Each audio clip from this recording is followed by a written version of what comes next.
At Focus on Liberia, we discuss everything Liberia, from education to politics, arts and culture, entertainment, agriculture, history, religion, family, and technology. Focus on Liberia uncovers and showcases the best of Liberia and shows the world the truth about Liberia. We educate, elevate, and promote all things Liberia. We conduct interviews, panel discussions, debates, and more. Tune in to Focus on Liberia on Facebook and YouTube and be a part of the stories that make up the news. This is Focus on Liberia, and I am Dennis Ja. Good evening, everybody, and welcome to another edition of the Literary Hour. I'm your co-host, Jackie Sayegh, and as always with me is my prof. Hi, prof. Hi, Jackie. How are you? Fine. How you doing? I'm okay. Okay. And today we are honored to have as our guest Dr. Dasherline Cox Johnson, author of From Refugee to Doctor. We've been touting this book, so I'm sure most of you have bought the book now. And if not, we'll put the link in the chat. But before we begin, I want to tell you a little bit about this remarkable woman. Dr. Dasherline Cox Johnson is a clinician, a researcher, and a new author. She is currently the lead co-principal investigator for an opioid abatement project at North Carolina Central University. She earned a bachelor's in psychology from the University of Minnesota and a master's in arts in counseling and psychological services from St. Mary's University of Minnesota. And then she went back with her kids when she had kids. She did go back and she got her PhD in counseling psychology in the doctoral program. So she has an earned PhD. She also trains students in psychology, marriage and family therapy, social work, and mental health nurse practitioner programs. Dr. Cox Johnson served as the clinical supervisor, licensed psychologist with Coxsacco Enrichment Services LLC, conducting assessments that help children with autism receive eligibility for programs that met their medical needs, and then worked with them to develop individual treatment plans. She was born and raised in Monrovia, Liberia, and moved to the United States in 1998. Her work is informed by her experience with immigration, adjustment, and interactions with many cultures, religions, and languages. She has had 10 years of experience working with patients of various races, subcultures, and mental health conditions. As a therapist, she embraces the complex but critical task of unraveling the matrix of variables and dynamics related to learning, changing, and healing. She enjoys spending time with family, traveling, listening to music, and watching comedy and DIY, home improvement shows in her free time. And now we're here to discuss her life experiences and her memoir, From Refugee to Doctor. And this book has been on my story. It's been on Focus on Liberia page. So here it is, folks. We're going to put the link, and we hope you can join in the conversation later. And we hope that you purchase the book, because as I was saying to her earlier when we were back, this is a manual for living. That, as I was reading it, that's what I thought. I'm like, oh, this is a manual for living. There's so many components in this book. So buy the book, and you can write her and ask her questions about the book, or you can put questions down. But Prof, Yeah. do you have anything to add before we start? Well, at least you laid it out, and maybe she will break the ice from her end. Let's see where it goes. But one of the things I like to just open up with, I see that initially she's been a precocious child from some of the little stories we get from the first few chapters of the book. And she's also shown how grandparents played a very important role in her life. something that people should always. One of these days, too, I like to hope that people will get together, maybe 4 or 5, get together and write only and only about grandparents or maybe grandmothers. It's very much important that they get celebrated. I know there are some who focus more on the parents, but here in her book, uh, layer after layer, she talks about her grandparents, the impact they had on her, and what have you. So probably she wants to begin open up talking about that as a way of talking about the motivations that led to the book. Before we begin that, because this is a literary hour, we always talk about literary genres. So, Prof, a little bit. I know it's a memoir, right? And I found a quote that appropriately sums up her book. And Okay. it's by Isabel Allende. Okay. And I'm quoting her now. A memoir forces me to stop and remember carefully. It is an exercise in truth. In a memoir, I look at myself, my life, and the people I love most in the mirror of the blank screen. In a memoir, feelings are more important. And to write honestly, I have to confront my demons. End of quote. I read this quote and I said, how appropriate reading this book and coming across this quote. But before we begin, Prof, so I see this as a memoir, and we know that a memoir is it has these different characteristics that it is a snapshot of time. It talks about someone's memory. It talks about it's memorable, it's entertaining sometimes. But Prof, do you think that a memoir can also be a Bildungsroman? Somewhat so. Somewhat so. Uh, you see, because actually, when we talk about a memoir, we need to keep in mind that every individual has a number of blocks, Yeah. either around that person like a labyrinth or like stepping stones. And when you talk about a memoir, for instance, it is more of grabbing either one of those blocks or multiples of that blocks, and not the entire life, of course. But of course, then at some point you have to give a context, and giving the context, bring in this point you made about the Bill of Romance and what have you. So really, what she's done in there, and what I'm sure one or two of the people we've had time to interact with have talked about, is more of laying out key blocks of somebody's life. Okay. Yeah. So folks, we always try to couch it in literary terms. Yes. Bildungsroman. Bildungs means building, education, and romance is the novel. So the character goes through an experience that forms that character at the end to be what they are. So it's a memoir, but it's a Bildungsroman. So now we get into the book. Doc, can you please tell us why? I mean, we know we've read the book, but for those out there, why you've achieved so much? Why at this time you decided to write this book? Well, thank you for having me on Literal Hour. I think I just, first of all, just wanted to commend you all for using this platform to promote Liberian work. Uh, especially Africa, a lot of people write for us.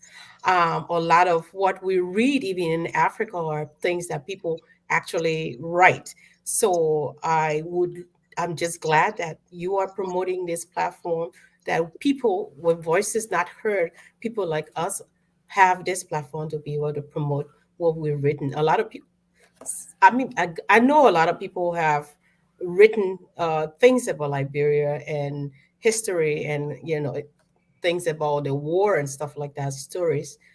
But I I think people need to hear our story because we are unique. We have a lot to bring, and our characters are strengthened and formed through some of our work.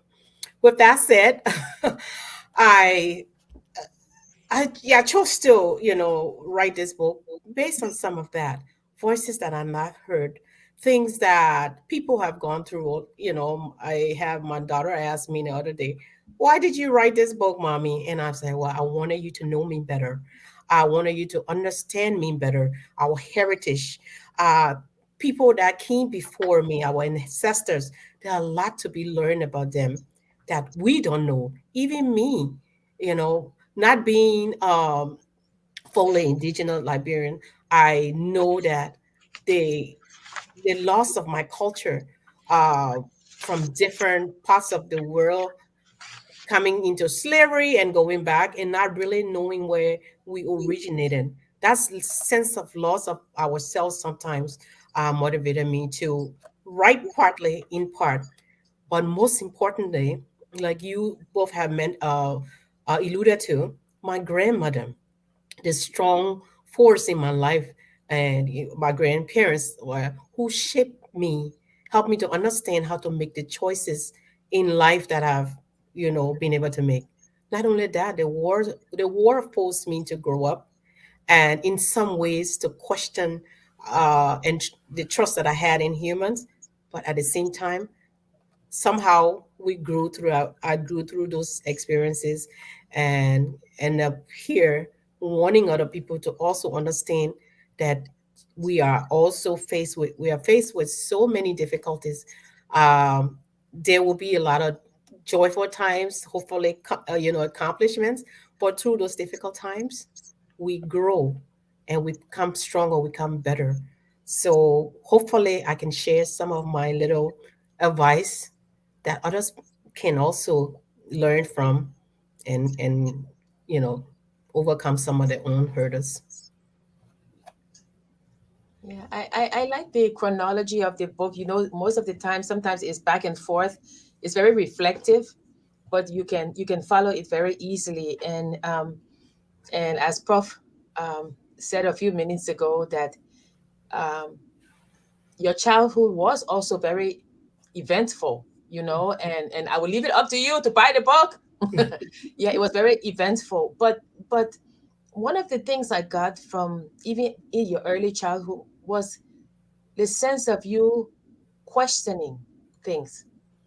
It seemed as if even going through the war, looking at bodies on the way, you're always questioning, why is this so? Why can't it be this way? So that questioning of alternatives, that questioning of yourself, demanding more of yourself.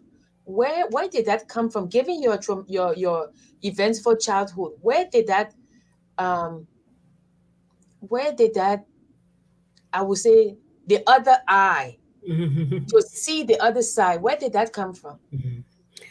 Well, Jackie, to be frank, I maybe it's my personality, the nature, but I credit that mostly to my grandma and some of the things that she's instilled in me. Uh, just the core value of, you know, love each other, do right by each other, love your neighbor as yourself, stuff like that. And I don't know, maybe I'm a curious person, but I think, and as an adult now, understanding that life is more than you know having various perspectives. Like, I don't know if you know the story of the elephant where Yeah, if yeah. you're looking at the back you will see something different than those who are looking at the front. And having a rounded view of things and people and the world, I think makes one um more accommodating, and that leaves you being able to love more, being able to be a better person. I feel, in my heart, of hearts, that having pride, being selfish, and not having that thought about understanding other people and promoting the common good of all can be very restricting and contribute to most of the human sufferings that we go through today. So I think maybe there's some aspect that drove me to want to see more than what I could see with my, just in my purview, but to look beyond what I could see. Be curious about what other people thoughts and what their perspectives are. And I think I mentioned one at one point in the book where I had, a loved one who usually you see as a loving person, and then sometimes they're doing bad.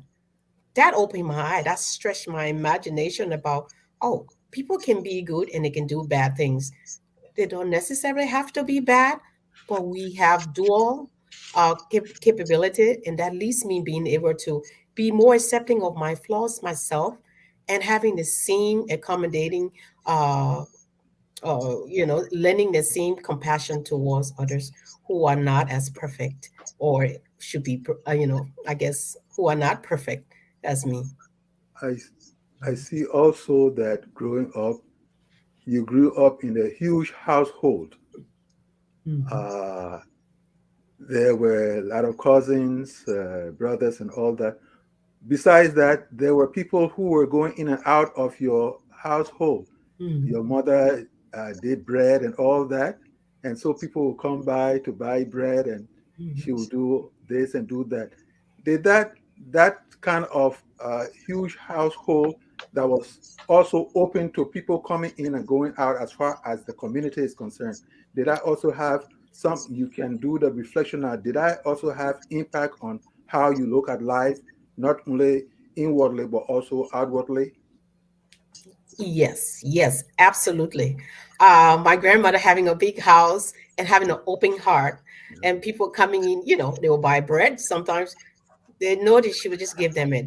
They don't have money, or she Mhm. feel, like, oh, just have this. Having cousins and other relatives there all the time. Believe it or not, that's who I am now. Even now, I, I mean, before I moved here last year, people always stay with me. Family members have always come to me. My house has always been full, and I just feel, I mean, thinking about a household where you just have a lots of love and giving, and not, storing for yourself. Yeah. That's what she really showed me, and that's something I'm not as kind of as she is, but I just strive for that every day, because I mean, I think it makes the world a better place to be.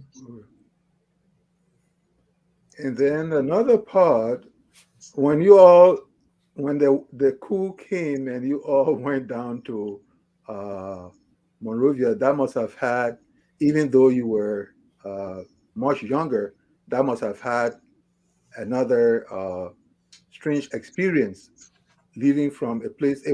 I saw it even almost like talking about moving from the Garden of Eden and going out there in the world to do your own thing and what have you. Yep. Even as young as you were, I felt that that must have had that change, that almost sudden change, must Mhm. have had an impact on you. Yeah. Yeah, and it was different because we were, you could run out, play. I mean, it felt freer. Yeah, But then we'll move into a smaller house with yeah, more people. And when you walk, yeah, so it was a little different. yeah, But it just seems like living in Liberia, there is a thing about knowing your neighbor. It almost feels like an extended family in your community. Really kind of buffers some of that stress that you would think if it were something that might have happened in America. So the community, the way, the village that is part of our culture and the living that we had during that time, I think really did a lot to help us kind of settle in without, you know, feeling too traumatic. Yeah, but thanks for pointing that out. Yeah, that was a young but a different time. Yeah. Um, uh, uh, with the issue of the war, you spoke about traveling, I guess, to Firestone, traveling Mhm. along the road and seeing bodies, and then reflecting, who was this person? Mhm. They didn't have children. All these, like we said, these deep questions that normally people who are just running for their lives would just not Mhm. ask, and you were asking them, and then you return after I guess a soldier identify the family or ask you guys to identify yourself, and then you move. So when you moved to some semblance of safety, I'll put it that way, although the war was raging, and then moving from there to Ivory Coast, right? As a refugee, or I say displaced person because I always say refugees. I guess the definition is the distance from the country where they're living. So the displaced person, because you can come back, refugee is like from here to South Africa, you're a refugee, but from here to Ivory Coast, you're a displaced person, so you can just go across the border. But when you were in Ivory Coast, did you see this semblance of I am because you are, this semblance of Ubuntu? Did you see among the refugees from Liberia at the time, or the displaced persons? Did you see that? Yeah, I'm not sure exactly. I am because you are. What can you expound on? Oh, See if because I know. because in the book you talk about the philosophy of Desmond Tutu, Ubuntu, right? And Ubuntu says, I exist because you exist. Mhm. So we live together. So I'm saying, Mutual existence. was there communalism among the refugees that you saw when you were in Ivory Coast? Well, it depended. Well, the good question. It depended though. But overall, being in a country with different people, at least there were enclaves. Obviously, there were Liberians forums in other, close together sometimes to support people. There were still some, you know, people supporting each other. And as with most people, there were times that other people were not, uh, I guess, were not as tight, right, knit and supportive of each other. However, I'll say this: when people find themselves typically in situations where, yeah, where they are sharing a common suffering, it usually promotes bonding. And I think I experienced that, especially within my family context. We were suffering, but we were laughing at the same time. We were singing, we were praying to God and hoping for the best. So at least I saw that in my family for sure. Prof, feel free to jump in anytime. So I really want to. I mean, I guess we're setting the stage before moving into the meat of it. Whereas when you came to the United States, and like every one of us, besides culture shock, it always comes to the point of where you are is not where you belong. You know, and we know that it's always in this limbo. Hmm. Where is my place? At times, Hmm. even the place where you fit, even if you go home, sometimes the place where you fit is not where you belong, because you fit there, but they're like, okay, when are you going back? And you're like, what do you mean? So I guess navigating this duality of identity as an American and a Liberian, you know, how did it form your trajectory going forward to make you so, I would say, not adamant is not the word, so focused on elevating yourself even more than what it is that you saw around you? What how did you navigate? Because there are some of us who have trouble doing that. There's some of us who cannot find this middle ground. How did you find this middle ground? Going into the field of psychology, one of the things I got to know as quickly as I could was that in the process of cultural negotiation and kind of resolving some of those challenges, you over time, I mean, it took me probably a little bit, but learning to accept yourself, learning to accept your culture first, and trying to figure out your roots and being okay with that. It's the first thing. It's the thing that's most stabilizing thing for, most immigrant, especially the young ones. I mean, usually you get to that later, but the sooner you're able to grasp that, the better your life will be. The better you'll be able to say now, Now I know what I want, who I am, what is it that drives me, what is my, because not having a focus and kind of determining like, okay, this is what I want for my outcome. I want 5 kids, 3 dogs, or whatever else that you want in life. Now you start putting together, what are the formulas, what do I need, what do I need to get my 5 kids, 3 dogs, and this thing. I needed to also understand there are lots of distractions in this country. There's so much going on that you can get lost in it for the rest of your life. So just kind of trying to give up some of the things, distractions, not worrying about what people think about you, but mostly what drives you as a person. Like, for example, my grandma, I wanted to be helpful because of the tragedy and what my grandma installed in me. I wanted to help people. How do you go about helping people? I started, first of all, I needed to be educated.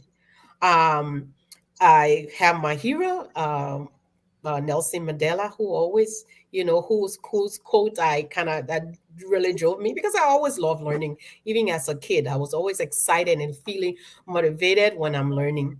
So education, he said, and I quote, education is the most powerful weapon which you can use to change the world. That quote has always been one of the things that drive me to keep me motivated. If I'm not getting motivated, I mean, if I'm not learning, I know I'm not following that my goal. So I kept every year or two going to school and keep doing what I need to stay in school. So I just kept focused, knowing that I was driven by wanting to get educated and help people around me. One of the things you pointed out there, which is very much important, is the significance of cultural grounding.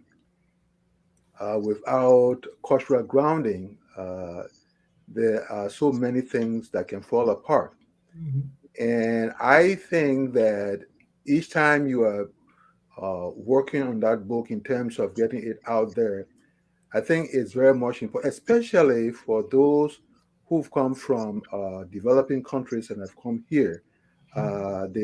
The absence of cultural grounding, for whatever reason, has kind of sent a lot of our young people, both uh, boys and girls, have sent them in very different directions to this day. That's left people with a bad taste of why even they had to bring their children and all that. So that point you made, which has to do with cultural grounding, should never leave a part of your lecture. Yes. Yep.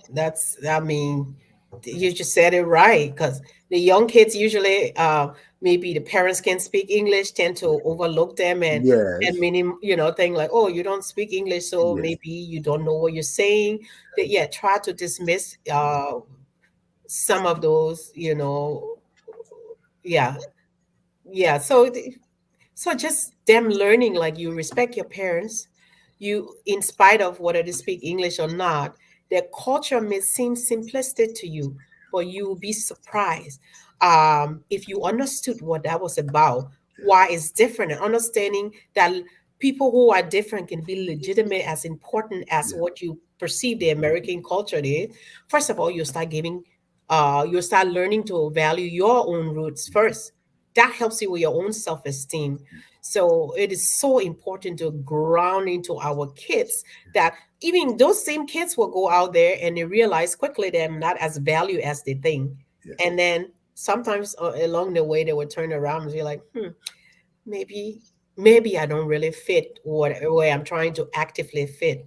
So yes, really teaching our kids how to value your culture, how to value yourself in the in spite of what you think is important in the mainstream, is so valuable. Yeah, Prophet, I talk about that a lot. When we're on this show, we talk about who are you? Who are And you? we've always told our viewers that, that question is central to your being. Hmm. And like you, like I always, Prof knows that, and he always pushing me. I tell people that my great grandmother was the single most important person in my life, in my formation. And I guess she stopped in third grade, but everything I learned from her. And I think that Absolutely. it is very important that even when we're in our homes, and sometimes when people call you from home, you're like, oh, she calling me again. Those derogatory things that you say, your kids are listening. Yes, But exactly. but coming back to the book, I mean, you were an activist when you were younger. You were great in math, but some for some reason you moved from math to psychology, maybe because you wanted to help people. But there are so many things in this book. There are so many themes that you can take and run with. Like you talked about the fact that if I may is you said, as a teen I realized that men were in control. That we live in a very patriarchal society, and that women almost had to earn the right, according to you, to marry. I always say to people, marriage is not an achievement. People say, I'm married. Yeah, but it's not an achievement. It's something that you did because you love the person, you got together, but that's not one of your achievements. But anyway, how do you see uh, and then you talk about, and we see this a lot, where the social dynamics from Liberia or from our countries, that kind of like put the man up in this patriarchal hierarchy. But then when they move, let's say, to the United States, not that the United States is not patriarchal also, but then the dynamic shifts. Maybe the woman gets work and the man cannot work. She becomes the breadwinner, and then it's almost like, hey, who am I? So my Because the man's identity is sometimes, or most of the times, connected to how well you can provide for your family. And if you can provide, there's something. So I guess we see that in the book. You touch on that in the book. One of the things I would like to ask is,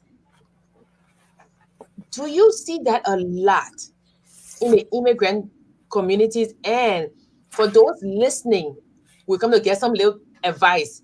How do you think a couple should navigate when the woman suddenly becomes the breadwinner, and with it comes power?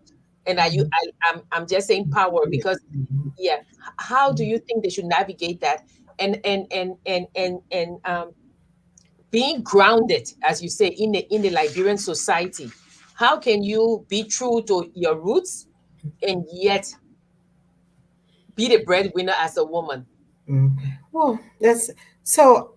I look at, for me, from a practical standpoint, I would just say, first of all, it's almost like you have a problem to solve, and you are saying, well,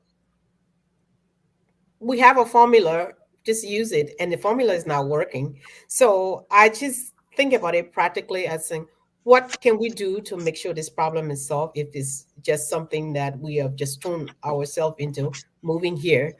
um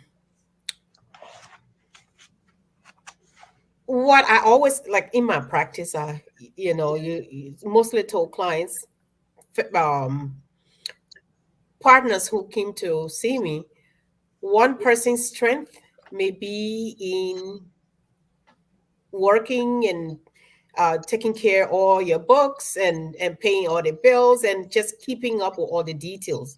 Another person could be, well, I can cook, I can clean up, I'm okay doing that. But if one or not, if the husband decides, well, I don't like to cook, I don't like to clean up, and but I can't work either. So that's on you to make sure you fulfill your social role or your cultural expectation and work and do that.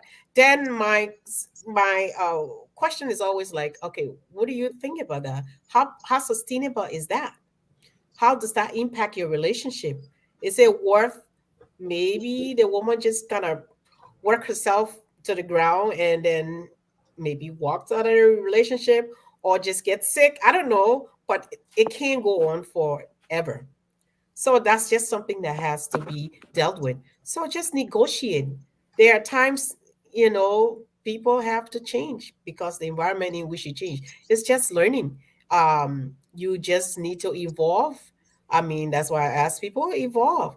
If there's any way that they may feel like that's not negotiable, you mean cooking and cleaning, then let him figure out how to, go to work or do something different. But let it be done in a way where you understand the other person has limit, and I'm a marital partner in this. Um, I need to put some work in by caring for my wife in a certain way, and that goes, you know, vice versa. You know, the the the point we need to talk about, there is this whole phenomenon where there are other people who like to think so much highly of themselves. The more you begin to think so highly of yourself, then there is something you are losing, and that which you are losing is even self-respect. You can so take yourself highly than you that you lose your self-respect Mhm. if you do not think so highly of yourself. If you think that you and another person are equal, at least basically, then what you do is that you all keep working together and make your uh, union life a little pleasant. One of my old men used to say, when you leave your home, you leave your gown of glory at home. When you leave your home, you leave your gown of glory at home.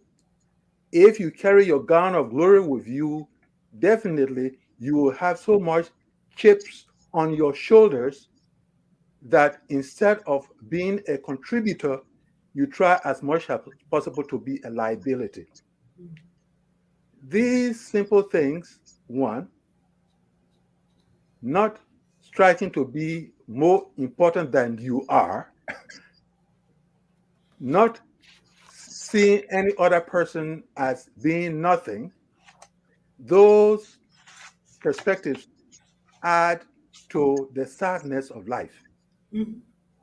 If you can cook, you should be able to sweep. But even if you attach this whole idea of sweeping to degrading yourself or thinking that you are debasing yourself, then that's a problem. Yes. Sweeping should not be anything derogatory or Mhm. denigrating. Cooking should not be anything that puts you in a what? In a box. Any little thing that eventually it may not bring in broad laughter, but if it has something to add to the smile on the faces of both of you, Yeah. that should be something very much important. And that should also go to the children. How can someone be 13 years old, 15 years old, and think that he or she is still small and wants mommy to be doing something or papa to be doing something? Everyone trying as much as possible to find a bit to add to the happiness in the home is very much important, and happiness in the community as well, because Yeah. actually what you do in your house can eventually leave out from the home to other places, and if there's joy to spread, that joy is an important aspect of the living together. Definitely, yeah. Yeah. One of your quotes, and like I said, I love all the quotes because I know some of them. Shirley Chisholm, you said, if they don't give you a seat at the table, bring a folding chair. Mhm. And when I read it, I laughed because Nina Simone, Mhm. she said, you must learn to leave the table when love is no longer being served. Mhm. Mhm. So with these two quotes Mhm. and the eventful childhood, the traumas, the unloved experiences sometimes, how is it possible for you to bridge the gap and forgive? What is it? What mechanism in you has made you forgive the unforgivable? Well, I would sum it up to one quote by Coretta Scott King. Hate is too great of a burden to bear.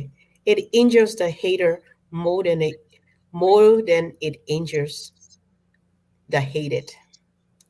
So just having the burden of thinking about all the wrong that has been done to you and everything that went wrong in your life.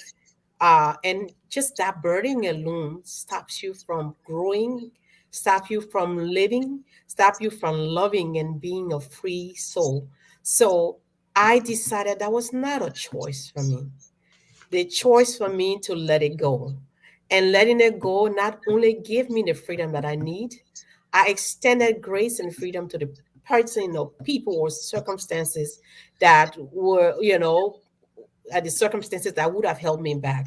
So I'm just motivated by loving, living free, and just spreading that in so many. It's not an easy thing to do, but it's that determination to um, give love, spread love. That, like I said, my grandma influenced me so much, and that's the thing that drives me. And because it's something that I always want to promote, I just felt like I had no choice. So just the your mindset, the things that when you do decide to forgive people, I got a lot of people, and in my practice, I tell you, a lot of people, clients came in. I can't forgive this person. This person had done me so wrong. I am stuck because I would need them to apologize to me. I need them to mean it, to do such things.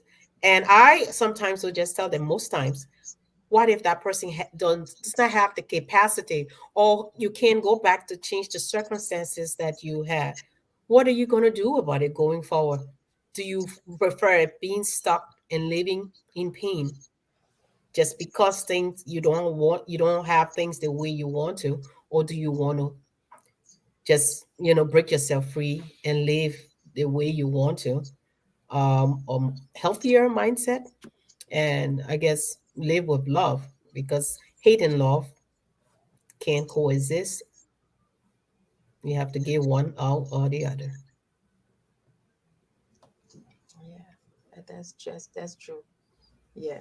So let's talk a little bit about the black woman because you do mention her in the book.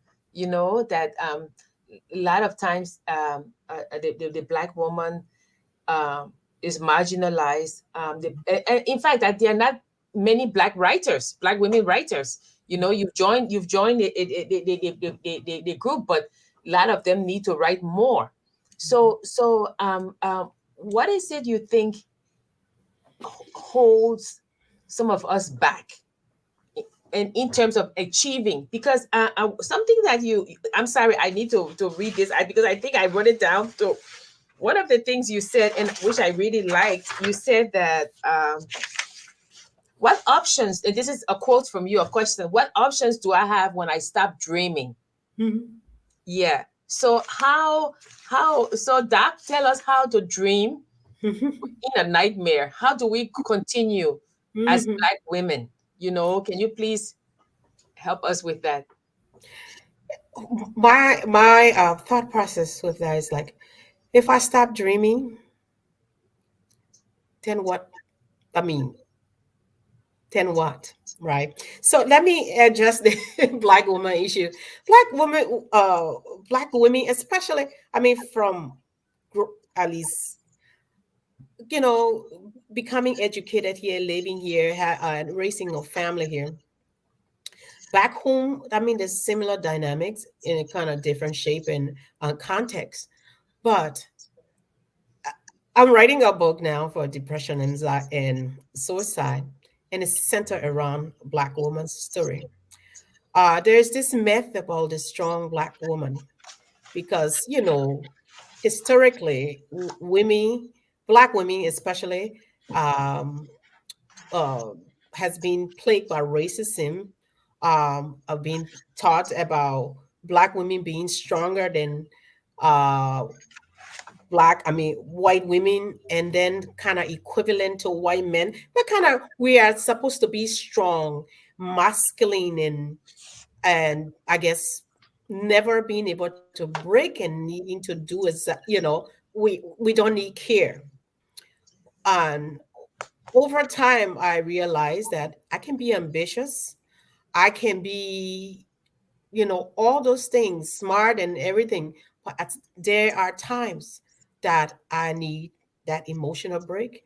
There are times when I'm not strong. There are times I will fail and fall along the world.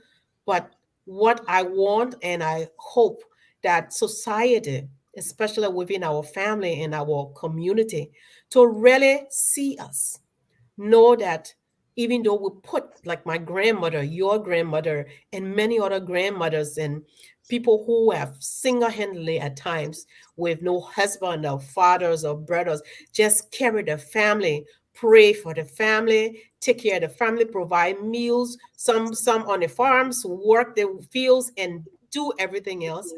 We are humans. We do get tired. We do break down sometimes with our family, knowing we want our community to open their eyes.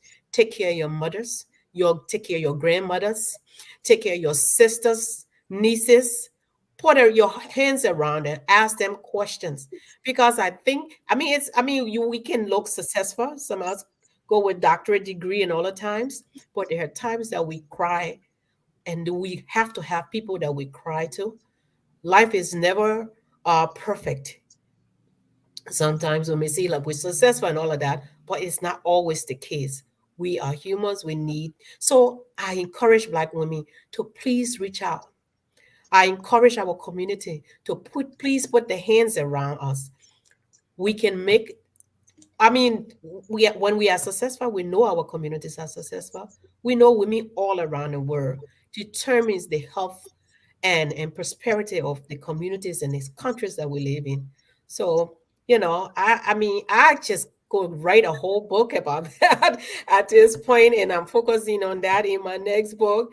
And I just want, our us to be heard and not misused, abused sometimes, because if we're not asking for help, the society is telling us we don't need help because what? We are strong. So we are helping and enabling the society to neglect us. We cannot participate in that neglect. We have to speak up, ask for help, and know when we can't make it. If you can't do work, cook, clean, and go to school, don't do it.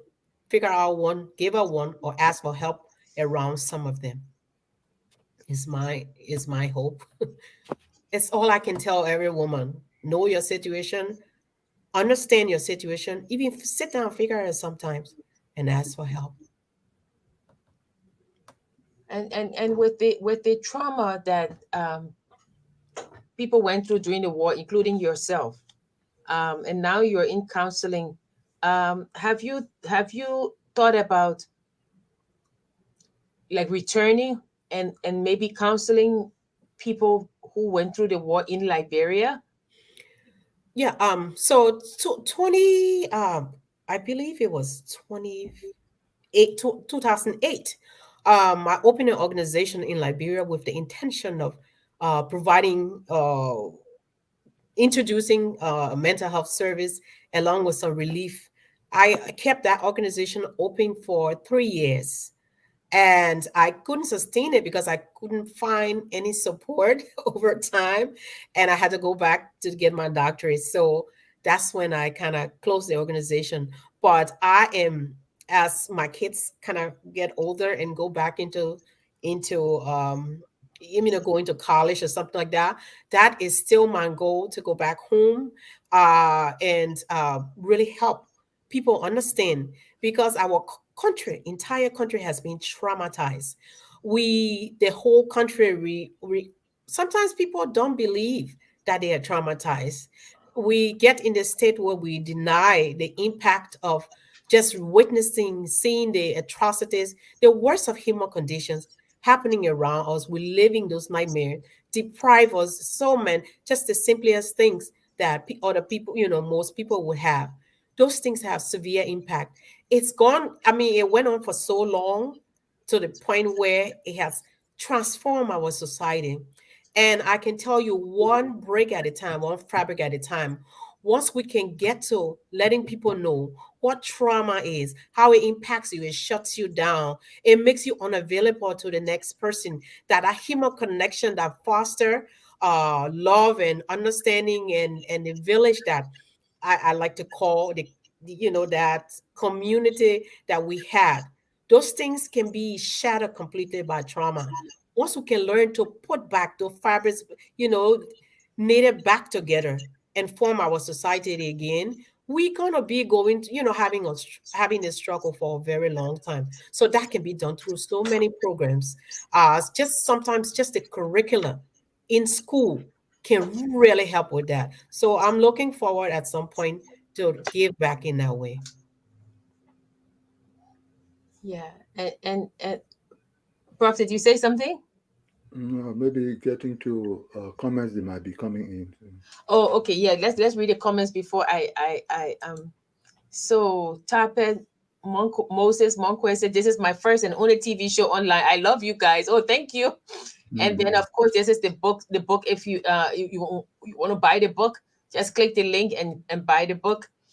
And Abby says, "We are all watching Dasherline Cox Johnson. Very proud of you." So she says she's very proud. She's the niece of FOL Health contributor. So that's your aunt, right? So so she's very proud of you. Oh, she put it there again. Okay. And Tape says she is so beautiful. What is available in that book? Can it change the life of people's in life or her country, Mama Liberia? You people need to look at the Monrovia Central Prison, I think, where people are just putting people in jail because of lawyer need to make sure to get money every day. No rights for the poor right now in this country. So you people need to have that in book. Go and see there. I visited my brother in the visit day. No good health and good food. People in the water. Yeah, I think that yeah, we're sorry about that, Tape. I mean, I think that there's a human rights organization that did go to there, and they also talk about the bad conditions of the people, and people should not be holding people without charging them. So yeah, we black women should be allowed to take the S on the chest off the chest. This has led to multiple health problems. Yes. Oh, yeah. What to do? What to do? Yes. So I think for me um the plans or dreams I have, if that is that, a lot of people always uh I mean, we come on focus on Liberia and we talk, but I always say we need a show where we can talk about bring Liberian mothers, and just do best practices. People always say to me, "Oh, your girls are doing so well." I'm like, man, this was war. You know, this was not. This was a battle. We are friends now, but when they're growing up, you really have to sometimes go in the bathroom, close the door, and cry. Or sometimes you tell them, "Look, I'm somebody's daughter too."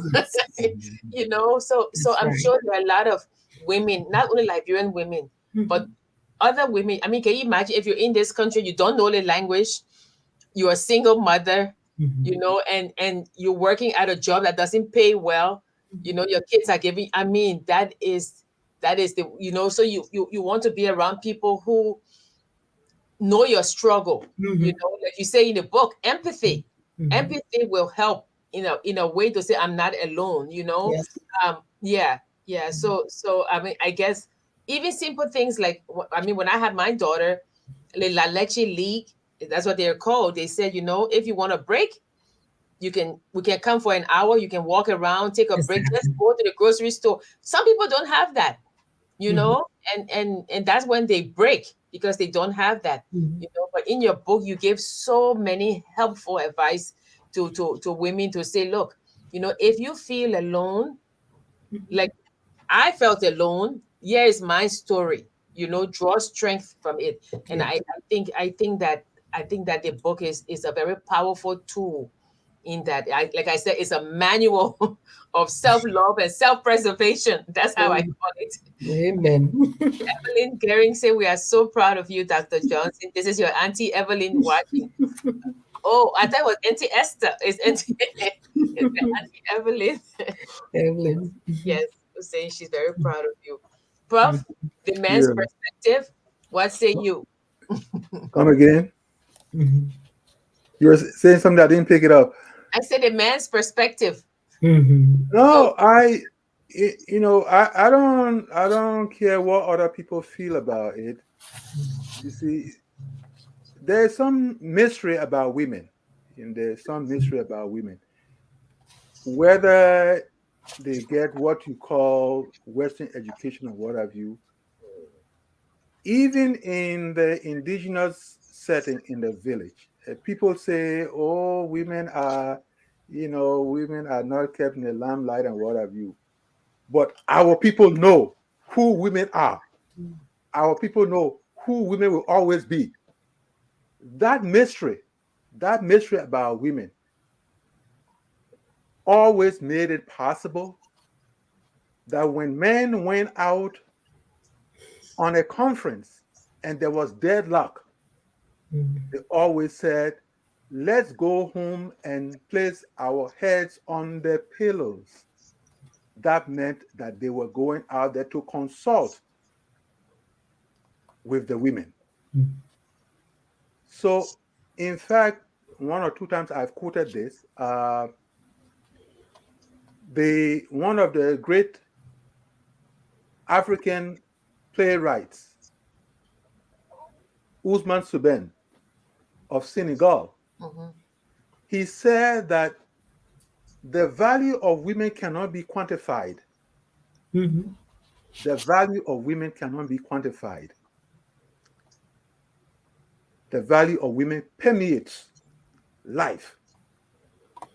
And looking at the book, reading the book,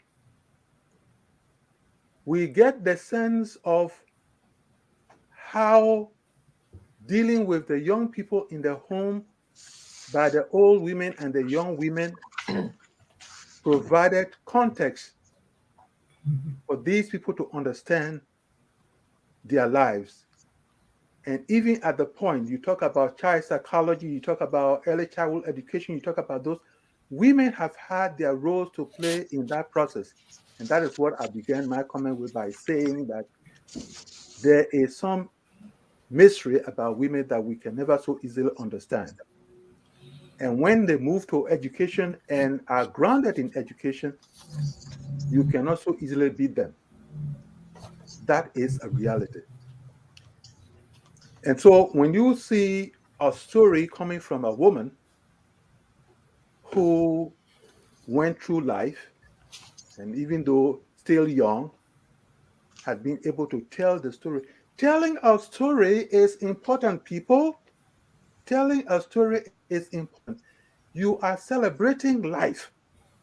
You are celebrating influences. You are celebrating the God, whomever you think he is, and you want to talk about him. You are celebrating all these things when you tell a story. So stories are very much important. Women coming into the stories and telling their own stories and not be held back by other people, that is very much important in the process.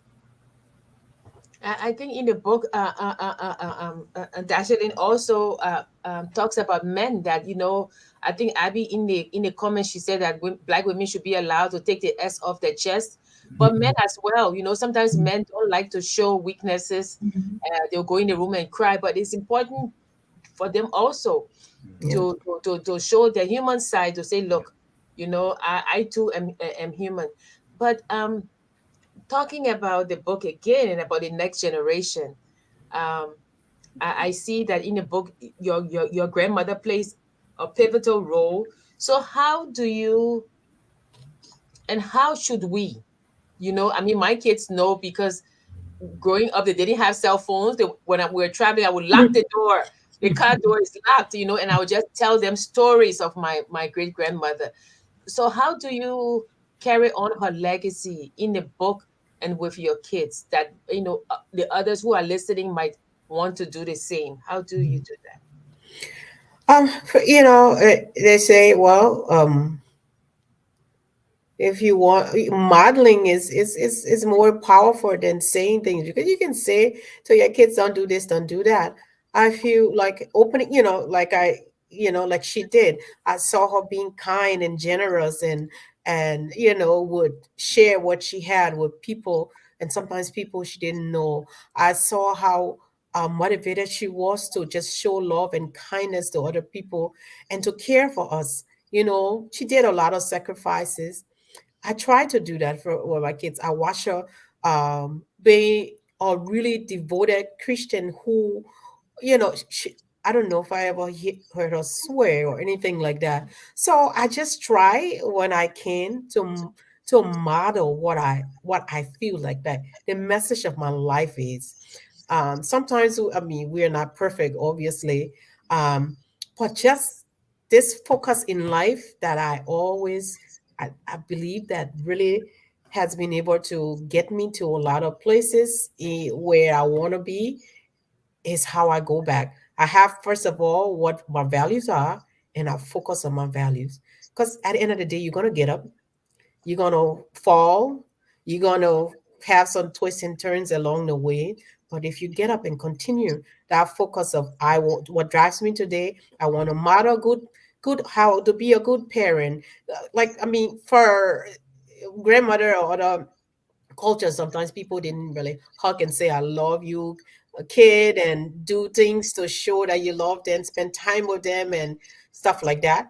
I get to do that. I know that now it's important and crucial, not only buying food, yeah, putting clothes on their back and stuff like that. So I would encourage us to learn how to connect with our kids. Sometimes giving them $800 cell phone is less of a love act than just spending time with them, giving them, maybe give them 150. I don't know, whatever you can give them. That time, spend some time, go do stuff with them. Take them swimming, I don't know, music class, just stuff that you can spend time and watch them develop and grow. At least that's how I see, for me, has been helpful in modeling how to, show that, continuation of what I learned to my kids. And besides your grandmother, in this book, your faith comes through, that you're very devoted to your faith. Is in this book a story of perseverance and faith, and you talk a lot about God and how he carried you through.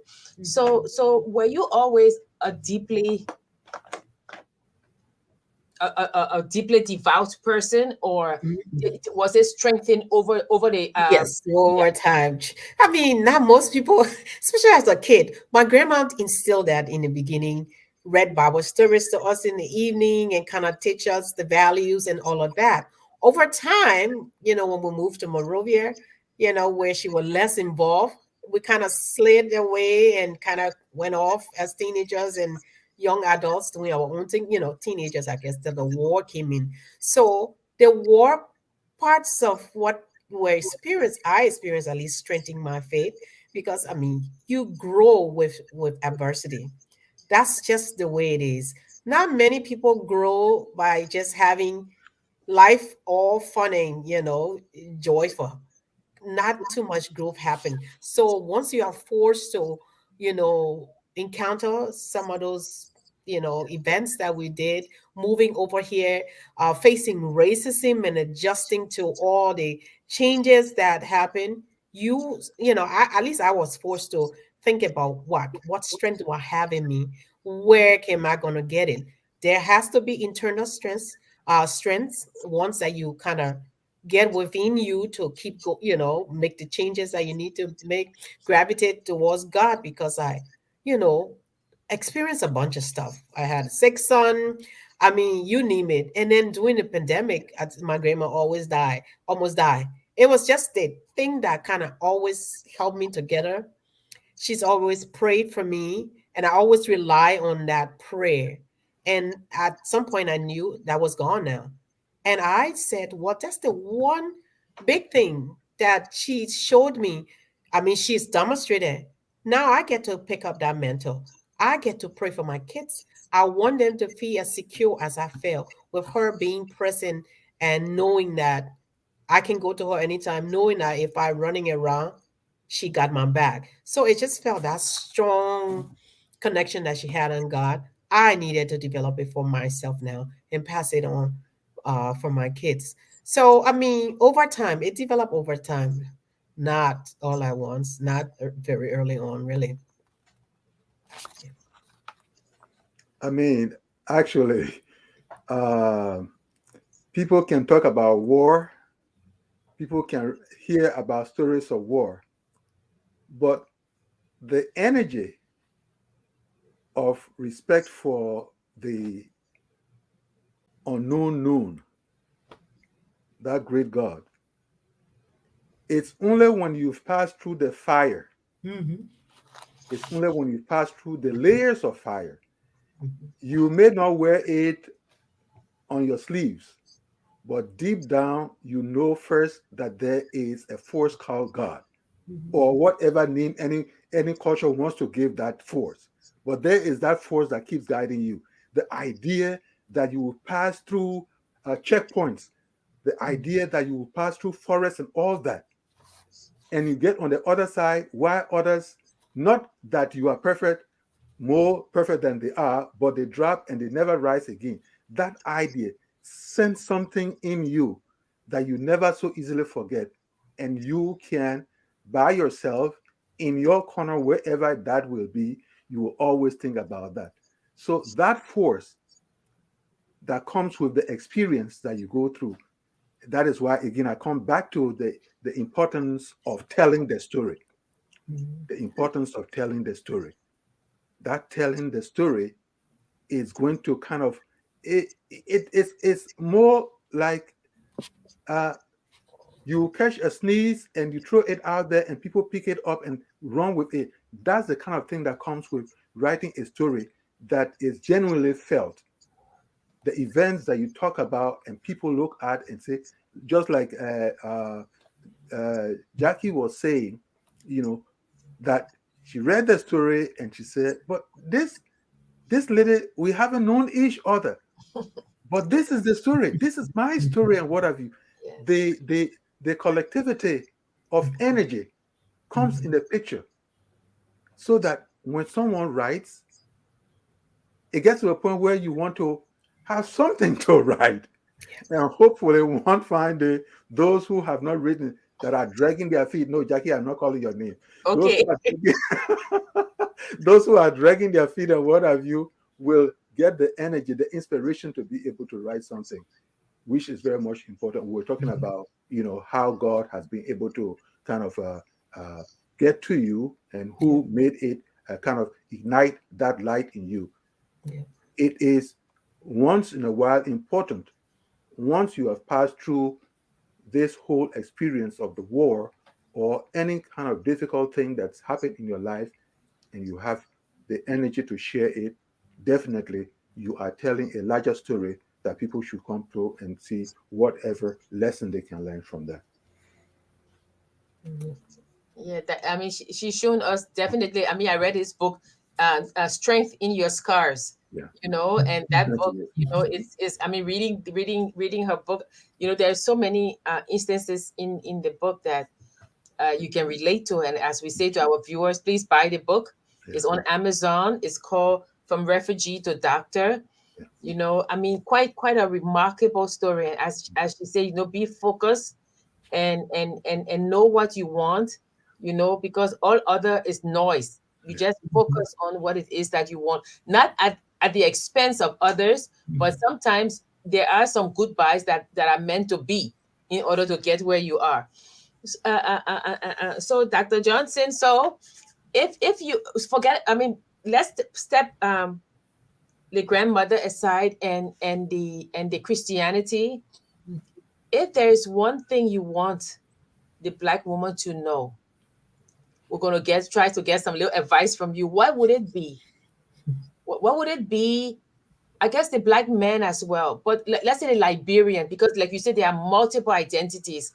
I tell people, not just Black, you're a woman, you're an immigrant, sometimes single mother, sometimes only child. There are layers, multiple identities. But if you were to just, they ask you, okay, can Dr. Cox Johnson, could you just speak for 1 minute and tell a Black woman what it is she needs to be able to get over? What's the advice you would give? Oh, well, um, I will repeat myself a little bit too, because I know I talk a little bit about the strong Black woman phenomena. Um, because, you know, because I, okay, let's step back. because we have endured racism for so long, we have endured hardship for so much. I like the black person because at the end of the day, you know, um, to just, you know, I think focus on unity and love. I think we can find healing and power through unity and love. And I say that because we know division, we know it's used to keep. I mean, division is just the strategy for the downfall for anybody. Say divided we fall, united we stand. We say that all the time. It's not just a cliche. It's our survivor. It's our ability to connect with each other. It's our ability to live and thrive and overcome insurmountable all. If we are saying perseverance, that's how you do it. We have so many disadvantages, we have so many things to deal with every day. If we are not unified, if we don't love each other, if we decide, well, it's me against the Joneses, or it's me against, you know, whoever, then we are just creating an environment where we will not thrive. Sometimes we have more than the next person. If we feel that keeping and just being selfish and looking out for me is going to elevate me, I'm gonna be shocked to know down the line that's gonna take me down. I'm gonna lose something from just that act. So I just encourage us to be our brother's keeper. Women, like I said before, we know that we need people to recognize that we need to understand that we have limits. We need to ask for help when we realize that we are breaking, and we also need to be focused on what's important and not comparing ourselves with our each other. I mean, we do that a lot. People like, oh, okay, I have this, or that person doesn't have what you have. um, Whether it's achievement, whether it's money or cars or houses, those things do not determine our value. If you decide that's what's going to determine your value, you're in trouble. If you decide that because you're black, that's going to determine your value because somebody else said so, you're in trouble. You have to know that you're important just because you are. You have to dream, and you never, okay. You have to keep dreaming. Once you stop dreaming, like I said, you're done. Success comes with persistence. When you get up, you and fall. When you fall, you get up and keep going.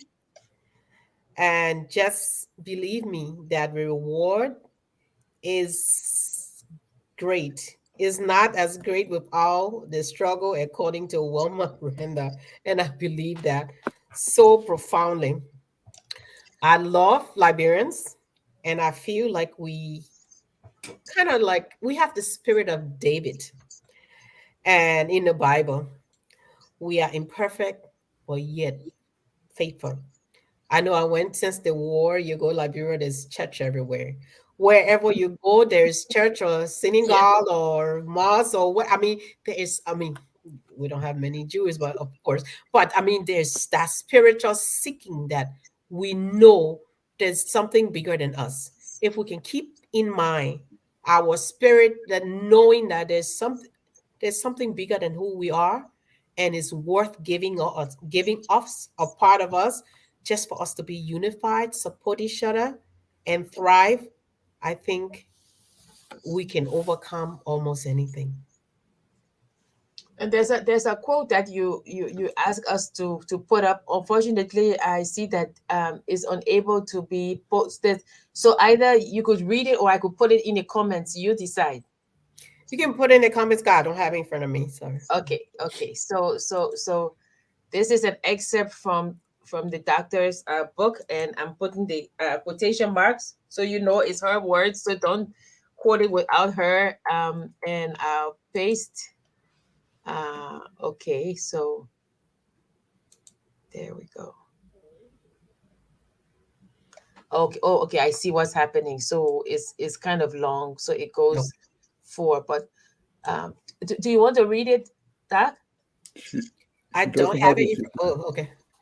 Oh, I want Liberian mothers and all mothers really to know that our words should be nurturing and firm. Our words should be used to build up our children, not tear them down. We African mothers should be mindful of how we attempt to correct our children. Sometimes, when feeling angry, we tend to justify injuring them with our words. However, our stewardship deems it necessary to protect and love our children. The world is already, the world already does enough to challenge them. The words that comes from us, okay, I missed From that. us, yeah, all our children, yeah. Yeah, the Okay. world already does enough to challenge them. The words that comes from us or our actions have the impact that may linger for years or for a lifetime. You may choose to damage their spirit and their will to thrive. Mothers, you must have it within your power to build, or mothers, you have it in your power to build or break your children. Please choose wisely. Yeah, thank you so much. Sorry, I guess it cuts it after a while, but Yeah, read the honestly. entire thing. Yeah, thank you so much. Yeah, as I said earlier, please purchase the book. You know, I mean, the doctor touches on so many things. You know, on self love, as we talked earlier about self love, about culture, about Christianity, about faith, about legacies of grandparents and what they leave with us, about trauma, about childhood angst with parents. You know, sometimes people say, you know, the people, children forget that when they're growing up, sometimes their parents are growing up too. You know, at the same time, you know, parents are not just fully grown; Mm. they grow as well. But this book actually it is a very good book for everybody, every Liberian, everybody, you know, to read, to gather strength from. Yeah, Prof, do Yeah. you have any other question for the doc? No, again, a story is a phenomenon by itself. Uh, there are phases towards how you approach that phenomenon. At the first level is more of taking a broad sweep, and then after a while you start going uh, uh, compartment by compartment or chapter by chapter. And so this introduction is very much important. As time goes by and people read and all that, I'm sure a lot of things are going to come from that particular phenomenon. And that is why it is very much important. Just as we talk about the writing, you talk about the reading. In the reading, going back to it time and again enriches your understanding, enriches your acceptance, enriches your appreciation of the work. And that is what over time I'm sure is going to happen. But of all that we've talked about, two things I come back to. The first is the grounding, the cultural grounding. It's very much important. The second is focus. You know, if you have the grounding, definitely you know what uh, getting focused is all about. And if you get focused about things, definitely you can find a pathway. You can find a pathway not only for yourself, but for also others around you. And talking about others around you, it may not be in the immediate cycle, it may have ripples all over. So it is very much important. Those of you who have been listening to what we are saying here or watching what we've been talking about here, it is important to have cultural grounding. When Socrates says, human being or man, know yourself, that is what it's all about. Know yourself. And once you know yourself, I don't care how high the winds blow. I don't care how high it all rises. You always know yourself. And once you know yourself, it is the beginning of important wisdom that you can take and share out there with other people. Yeah, and there are 16 chapters in a book, and I love the way they are they are separated, because I'm talking about learning about beauty and body image. We all wrestle with that, so that's something that we can read. It's like we said at the beginning about Zora Neale Hurston, when she said that there are years that ask questions and years that answer. You know, and some questions that we will want the doc to close with is, how long did it take her to write this book? Because there were those years that were asking the questions, and how long did it take her to answer those questions? And then the second one is what we always talk about, Ella Wheeler Wilcox. We always say nothing is ever settled until it is settled right. But in this book, as we say, it comes full circle. It ends with chapter 16, and I would just say you should read the story and you will know. So I guess I would ask the doc again. My second question is right relative? So people say nothing is ever settled until it is settled right. But is it that our lived experiences give us this definition of what right is? Because what is right for one person may not be right for the other person.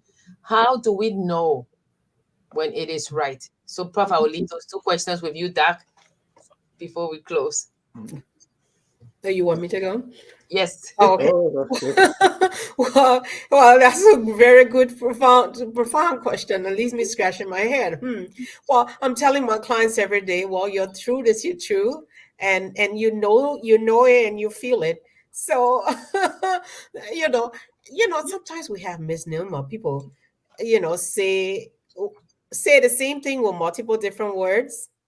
But the thing is that, your truth is your truth, and it's relative. I, I, Yes. I I know it might be tricky, that question, but actually, Mhm. there are basically two levels to satisfaction.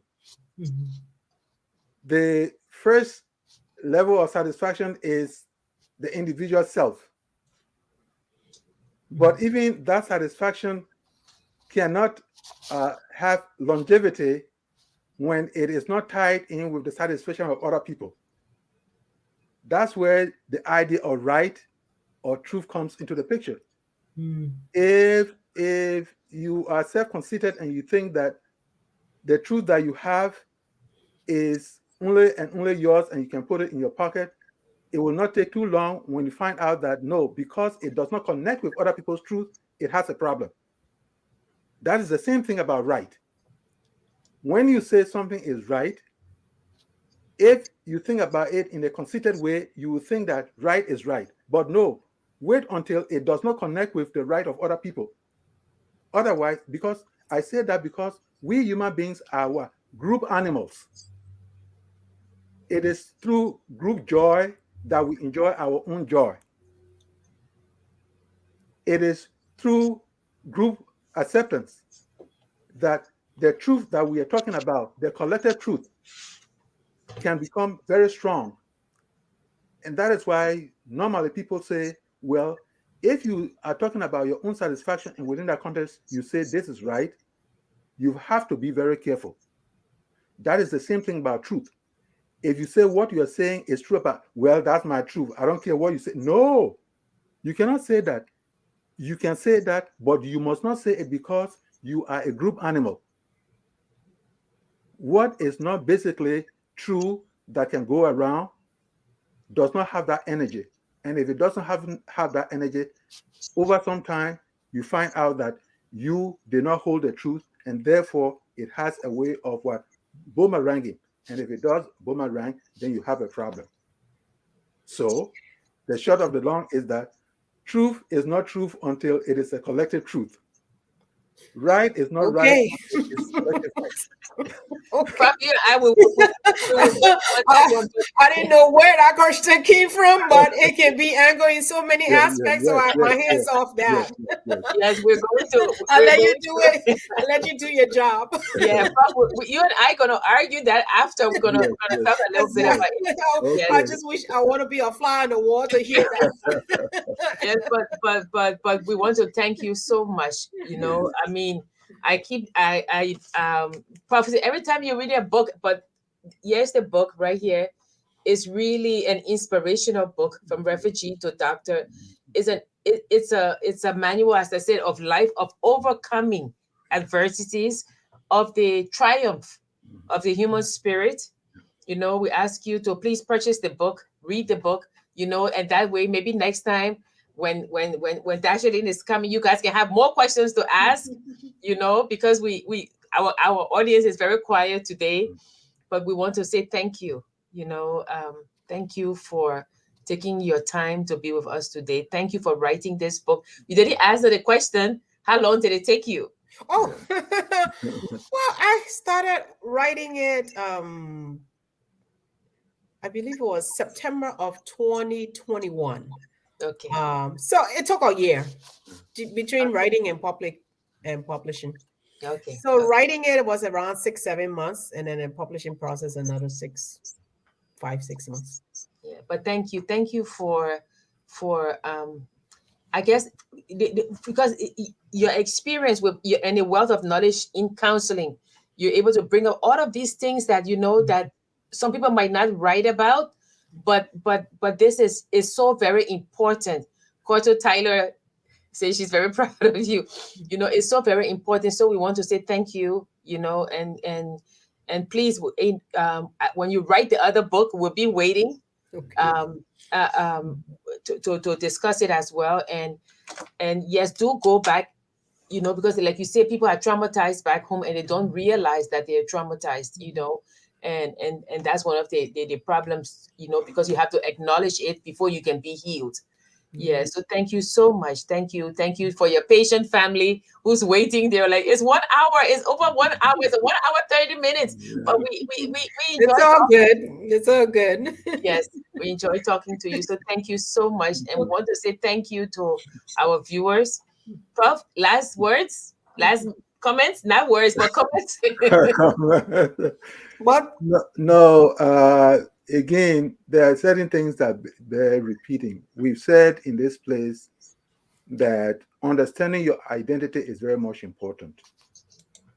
We've also said it's important to be observant. You have to know what is going on around you, going on even inside you. It's also very important to be a critical thinker. So knowing your identity, being observant, and being a critical thinker, always asking those questions that pertain not only to your life, but to the life of other people. It's all very much important. And if a story can give us that, if a novel can give us that, then why not reach for it and have a time to discuss it? So we thank the young lady for giving us a pleasant thing to pour over and be able to interact on. Thank you very much. Well, thank you so much for having me. I'm glad that you were able to help me walk through this thing that I've been having to share, and I'm hoping that people can really connect with me like you did, Jackie, and I guess get a little advice or two from me. Thank you again. And to all our viewers, buy the book. It was on my story. It's going to be there again tomorrow. Buy the book. You know, and read the book, and you know, buy one for a friend, for a sister or a brother, you know, or your husband, you know, buy the book so you can share it. And as we say when we're closing, lift Liberia up. No country is 100% bad, as well as no country is 100% good. Let's lift our country up. And as we always say, whether you are diaspora, whether Look you're at- in Liberia, yeah. we are all Liberians, and it behoves us to continue to be Liberians and to keep helping each other. So good night, and we'll see you next Friday. Yeah. And please be here, but please, again, as we say, purchase Dasherline's book. Yeah. Okay, we are all Liberians. We are Liberians. Liberia is our home.